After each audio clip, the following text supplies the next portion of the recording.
tout d'abord, je vous remercie, chers membres du jury, chers participants, chers collègues, ainsi que Monsieur le Président de panel. Je vous prie de passer à la première slide, s'il vous plaît.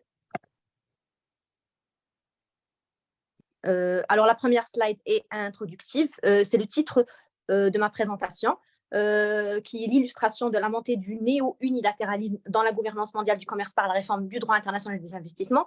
Il s'agit là d'un sujet un petit peu complexe que je vais tenter d'illustrer aujourd'hui avec vous. Alors, je vous remercie d'être passé à la seconde slide. La seconde slide est une citation du professeur Walden Bello qui démontre toute l'ampleur de cet enjeu de démondialisation qui a commencé il y a quelques années déjà et qui augmente au fur et à mesure de tous les éléments que l'on va voir bientôt. Donc, slide suivante, s'il vous plaît. Je vous remercie. Alors, je vous présente le plan de ma recherche qui va commencer tout d'abord par une introduction. Ensuite, nous allons traiter du paradoxe de la réforme du régime de l'investissement international à l'aune de la gouvernance économique multilatérale. Ensuite, nous allons voir très brièvement l'uniformisation multilatérale de la volonté de rééquilibrage du droit international des investissements face à la multilatéralisation informe du régime de l'investissement international. Puis en seconde partie, ce sera la convergence divergente de la réforme du droit international des investissements, objectivisant donc les conceptions expédientes de la régulation du commerce international et des investissements étrangers. Et enfin, cela sera traité au niveau des vicissitudes du droit international des investissements face aux défis actuels du régime du commerce multilatéral.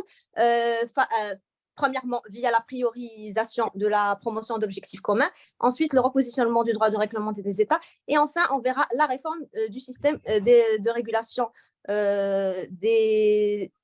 D'accord, on verra la réforme du système de règlement des différents investisseurs États en tant que stratégie géoéconomique. Et nous passerons ensuite aux conclusions. Cher Président, veuillez passer à la slide suivante, s'il vous plaît. Alors, tout d'abord, nous constatons de nouvelles tendances en droit international des investissements, l'émergence d'intérêt pour les droits de l'homme, le droit de l'environnement, une post-croissance, une décolonisation du droit, etc. Ensuite, il y a une nouvelle géoéconomie du monde, une régionalisation, voire une unilatéralisation que l'on verra par la suite. Ensuite, il y a une immersion de spécificités régionales et nationales qui émergent dans le droit international économique et donc dans le droit international des investissements, à travers des outils et des mécanismes juridiques que l'on va voir ensuite. Donc, s'il vous plaît, slide suivante. Alors, tout d'abord, il va falloir nous atteler à la définition de ce néologisme. Et donc, c'est l'intérêt du choix de notre thématique. Pourquoi avoir choisi de parler du néo-unilatéralisme Et donc, c'est l'utilisation de ces actions unilatérales comme outil de contrôle des interactions avec le monde extérieur pour protéger certains intérêts des États. Ensuite, il y a un fusionnement du droit du commerce international et de l'investissement. Cela a résulté en partie de l'inséparabilité des deux domaines et d'un environnement commercial mondial en constante adaptation et d'approche alternative à la poursuite de l'intégration économique régionale. La protection des intérêts nationaux s'étend désormais à la défense de la propriété intellectuelle, de l'identité nationale, de la protection de certains secteurs clés des États, ce qui a donné lieu à une réforme globale du droit international des investissements et une tentative d'institutionnalisation qui permet non seulement de mieux déployer ces nouvelles approches géoéconomiques et de s'éloigner d'une liberté totale de marché. Donc, l'évolution de l'espace partagé entre le commerce international et la régulation des investissements, notamment dans les pays du Nord, premier exportateur de capitaux. À cet égard, les institutions et les décideurs qui souhaitent garder le contrôle sur l'évolution des régimes juridiques ont tenu compte de la clarification de certaines règles, mais également ont mis en place des mécanismes pouvant aider à assurer la coordination et la collaboration entre différents organes juridictionnels et institutionnels qui participent à cette harmonisation conjointe des deux disciplines. Slide suivante, s'il vous plaît.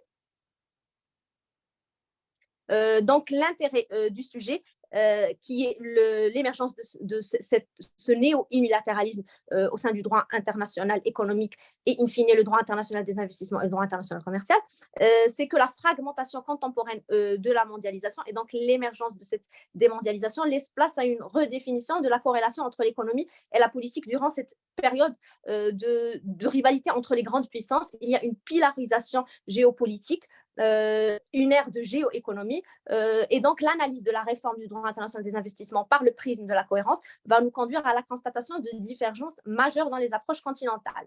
Et notre étude d'aujourd'hui va tenter de démontrer l'influence qu'exerce le rééquilibrage et le contrôle des investissements directs étrangers sur le processus d'intégration économique et l'évolution des paradigmes régionaux de la mondialisation. Slide suivante, s'il vous plaît, Président. Alors ensuite, la problématique, c'est donc de tenter de démontrer l'illustration de la réforme du droit international des investissements, la réforme africaine, la réforme européenne, la réforme nord-américaine, etc.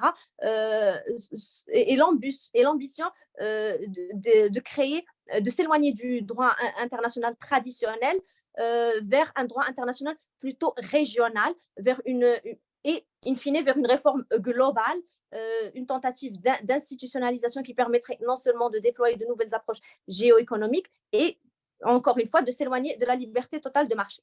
La question que l'on pourrait se poser donc est de savoir dans quelle mesure la montée de ce néo-unilatéralisme de la gouvernance mondiale, du droit du commerce international et la décadence du multilatéralisme arrivent-ils à impacter le régime juridique de l'investissement international et la réforme du règlement des différents investisseurs États, qui est un point capital de la réforme du droit international des investissements.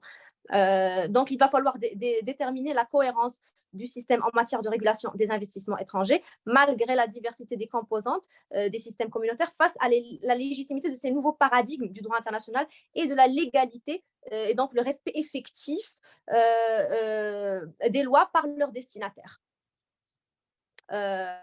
Donc, slide suivante, s'il vous plaît. Je vous remercie. Alors, tout d'abord, nous allons voir le paradoxe de la réforme du régime de l'investissement international à l'aune de la gouvernance économique multilatérale. Tout d'abord, ce paradoxe réside dans le fait que l'uniformisation multilatérale de la volonté de rééquilibrage du droit international des investissements présente un réel problème parce qu'il y a une impossibilité d'aboutir à une réelle universalisation commune. Donc, seuls les principes généraux, les approches émanant des décisions unilatérales et régionales peuvent donc converger vers l'uniformisation de cette approche globale. Et donc, la réforme doit être hétéroclite et s'adapter aux intérêts de chacun. Et c'est là le problème de cette réforme. Donc, cette hypothèse est soutenue par certains auteurs qui s'accordent à dire qu'il ne peut y avoir un seul traité d'investissement universel et qu'il est préférable que les investisseurs mondiaux s'entendent sur les lignes directrices générales pour encourager une uniformité et non pas avoir une codification claire. À l'inverse, la multilatéralisation informe du régime de l'investissement international s'illustre par l'universalité difficile à réaliser en raison de trois facteurs. En premier lieu, j'ai relevé les nouveaux acteurs apparaissant à la fois du côté des investisseurs et des États, y compris la Chine et les nations en croissance telles que le Brésil, la Turquie, etc., qui ne partagent pas certaines cultures capitalistes européennes et américaines.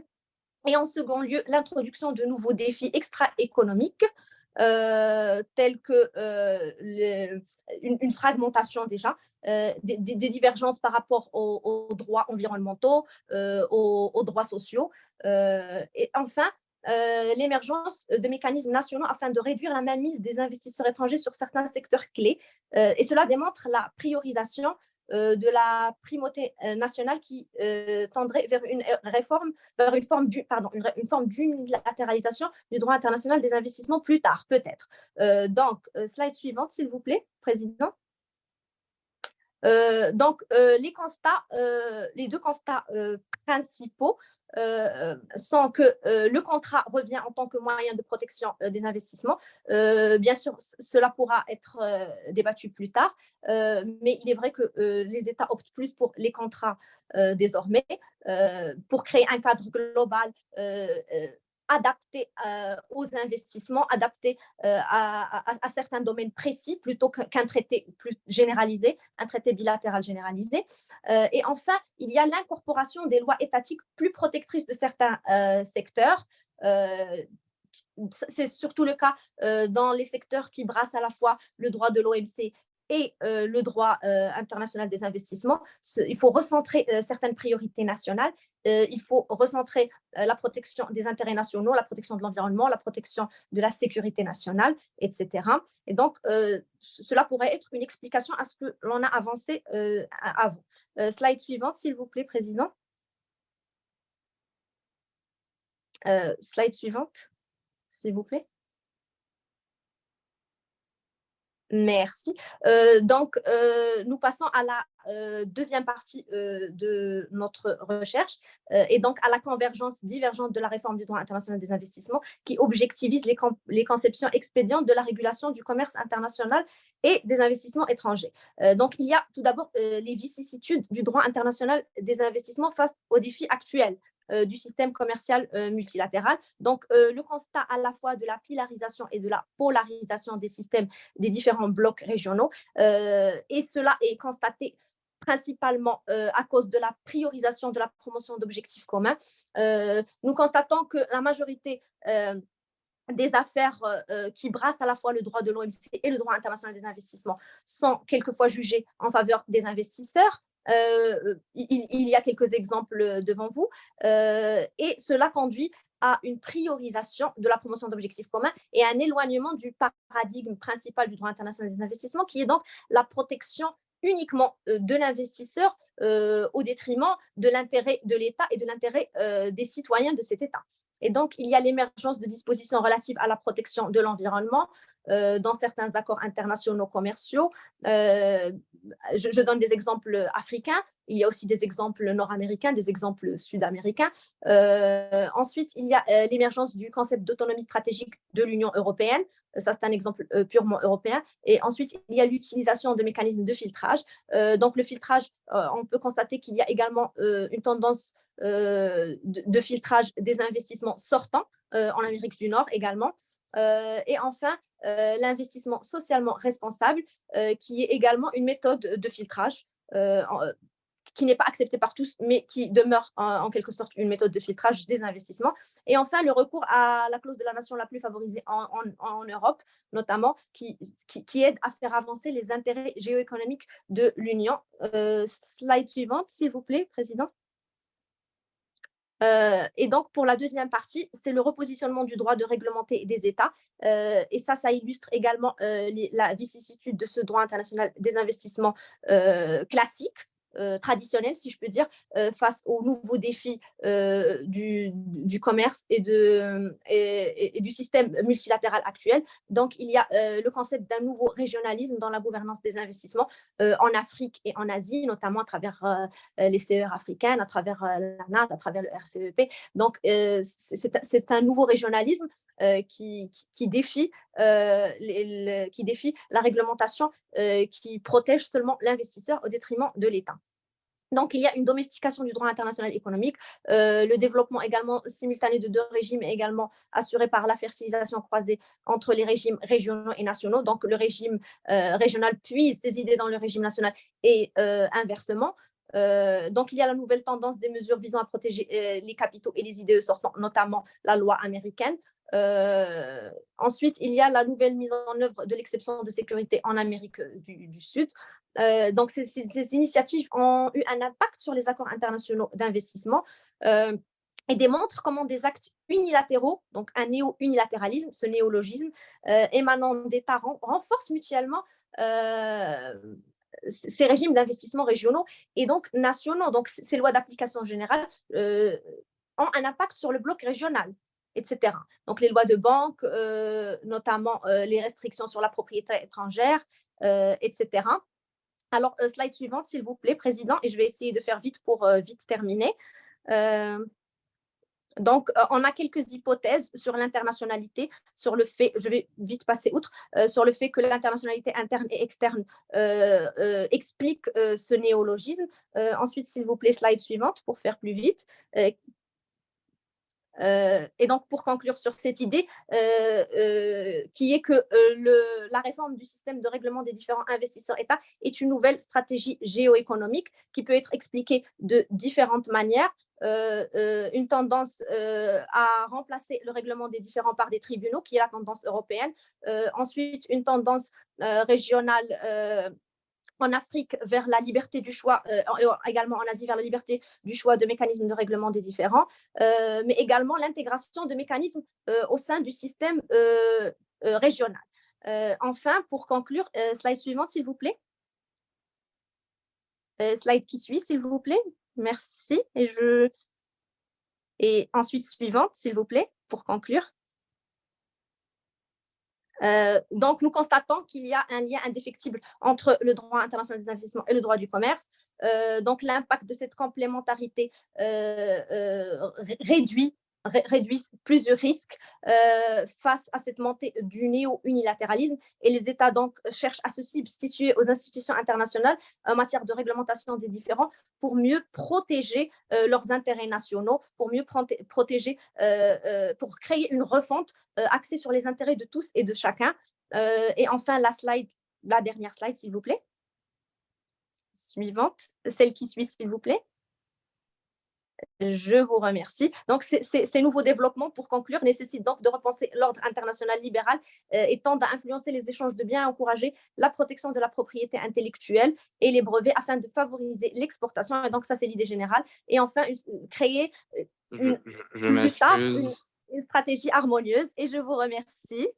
C'était ma dernière idée.